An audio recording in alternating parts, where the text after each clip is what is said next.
Welcome to Networking RX, a podcast devoted to helping business professionals like you enhance your networking skills in order to become more proficient giving and receiving quality business referrals and improving the overall quality of your life and the lives of those around you. The Networking RX podcast is a production of AmSpirit Business Connections, an organization whose mission is to empower business success through networking. As you may or may not know, I grew up in the Upper Peninsula of Michigan. My dad was a professor at Michigan Tech University, which is located in the little town of Houghton, Michigan, Houghton County. If you look on a map, look at Green Bay, go about 4 hours due north, 200 miles due north, you will see the Houghton-Hancock region, kind of at the base of the Keweenaw Peninsula, if you will. Anyhow, love it.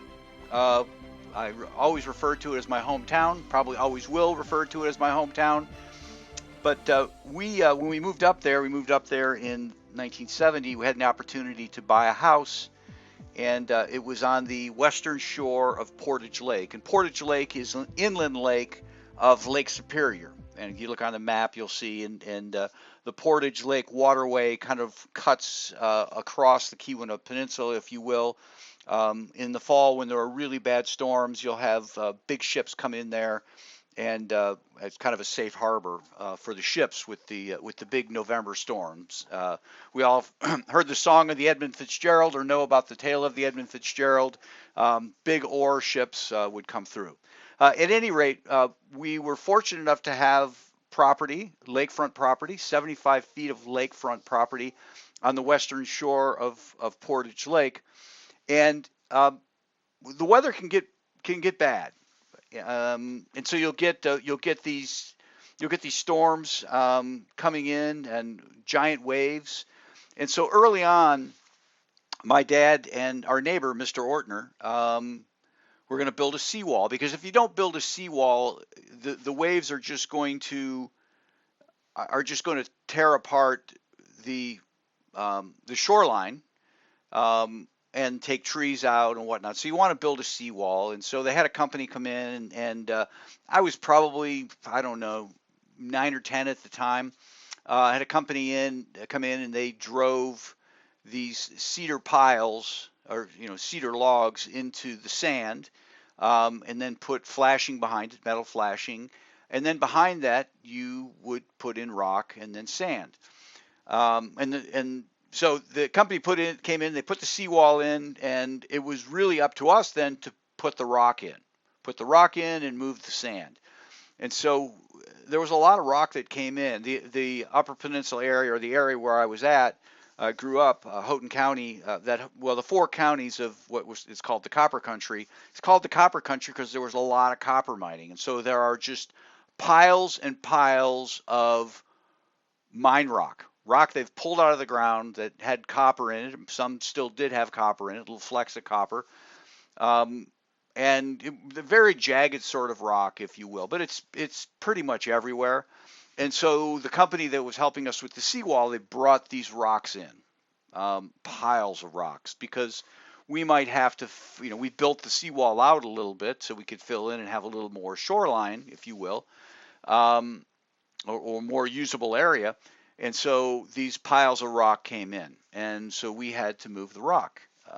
It was myself, my mom, my brother, my sister, and our neighbor, Mr. Ortner, who was not married. And I'm sure I was more in the way than of a help. My brother's only 11 months older. He's probably not much better. My sister's 3 years younger than I am, so I'm sure she was of little help as well. But we were there, and we wanted to help, and it was going to be a process. But I remember at one point, my neighbor, Mr. Ortner, who was a math professor at Michigan Tech. My dad was an education professor. Academics, always talking academic type stuff. At one point, as we were kind of going in and starting to move all this rock, Mr. Ortner said, "There's a finite number of rocks here." And his point was, this looks really daunting, but there's an end to it. There's a finite. There's an end to it. There's a point where we've got this whole thing moved. which is really kind of encouraging in a way, because if you look at it as, hey, this is infinite, and every wheelbarrow load that you move, you're going to get another wheelbarrow load to move, you're going to quickly give up on it. But if you take the notion that, hey, there's a finite number of rocks here, and I'm sure, my dad was working a wheelbarrow, my Mr. Ortner was working a wheelbarrow, my mom was, probably working buckets, and we were working buckets, and one by one, every rock that is moved is one less rock that needs to be moved. Now, I've just spent 5 minutes telling you that story, and you're probably like, well, what does this have to do with networking? Well, it really has a lot to do with networking. If you are somebody who is either brand spanking new at it, or somebody who is not necessarily new at it, but you really want to up your game. And I know in talking to a lot of people, they think about networking and they'll think about, oh my gosh, Frank, how did you get to where you're at? What's the quick path? Well, there is no quick path. There was no quick path to moving the rock, but it can be done. And yeah, it might seem like there's a heck of a lot of stuff that needs to be done, but there's a finite amount of stuff that needs to be done.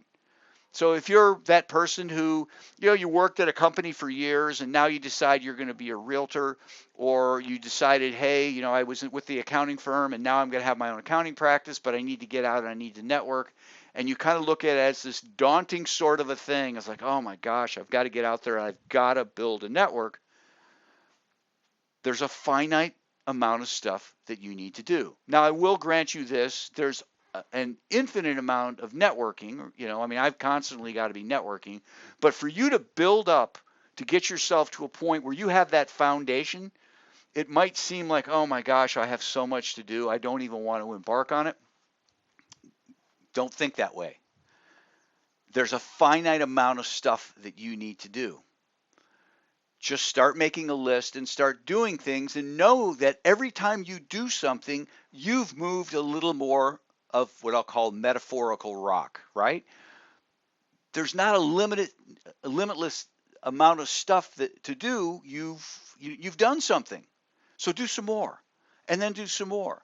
I'm going to go to this networking event. I just recently released an episode with Ashley Harwood, who works with introverts, and she shared that she'll go to a networking event and she'll just stay an hour, right? It might be a 3-hour networking event or 2-hour networking event. She's like, you know what? I'll just stay an hour. You know what? That's an hour longer than not going at all.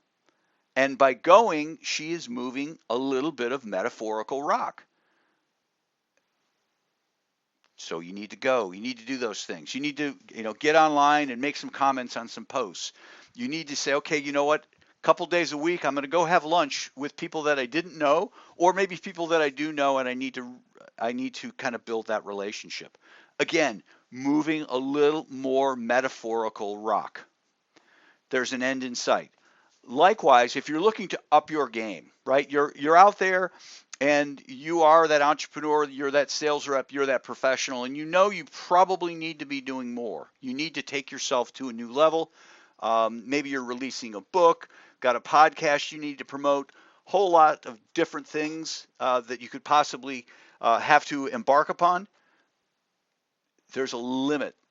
There's a finite amount of stuff that you need to do. It's not infinite. It's not infinite at all. You just need to, and so you can't, if you tell yourself it's infinite and there's no end to it, you'll just give up on it. For us moving the rock with Mr. Ortner, we knew there was an end. It was hard at first, but you work for a half a day and you could say, oh my gosh, there were 5 piles and now there's 1 pile that's gone. And you work for another half a day, and okay, now there are 2 piles gone. We'll be back on Sunday, or whatever needs to be done, whatever it was. To me, it seemed like it took forever, but just keeping in mind that, okay, there's a finite amount that needs to be done, and that's how you need to look at your networking. Yeah, there's a lot that can be done. Sometimes it feels like giant piles of rock. And I go through this myself. I'm releasing a book. I need to promote the book. Nobody's heard of the book. I'm starting all over. I've got a big pile of rock here. You know what? I just need to get after it. I need some help here. I need to do this. I need to get on a podcast. Every little thing I do just kind of adds to it. And in time, you kind of become more resilient to the whole notion of of work. It's kind of like working out, right? You go and you work out, and the first time you go work out, it's like, oh my gosh, this is horrible. And then as time goes on, you start to realize that, okay, it's really not that bad. It's not that bad. It's just, it's going to get better in time, I guess is what I'm saying. So anyhow, if you're new to networking,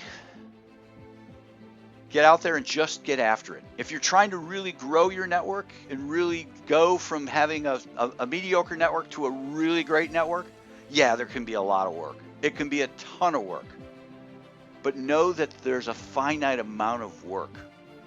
There's a finite amount of work to kind of getting yourself to that next plateau. And so you just need to get out there and get after it. Thanks for joining us on the Networking RX podcast. Please put what you've learned into action today and let us know if you have questions, comments, or ideas for future topics. You can email them to us at podcast@amspirit.com. That's AmSpirit.com. Finally, so you never miss an episode, be sure to subscribe to the Networking RX podcast through iTunes, Overcast, or however you receive your podcasts. Now get out and network with someone. The Networking RX podcast is the copyright production of AmSpirit Business Connection. All rights reserved.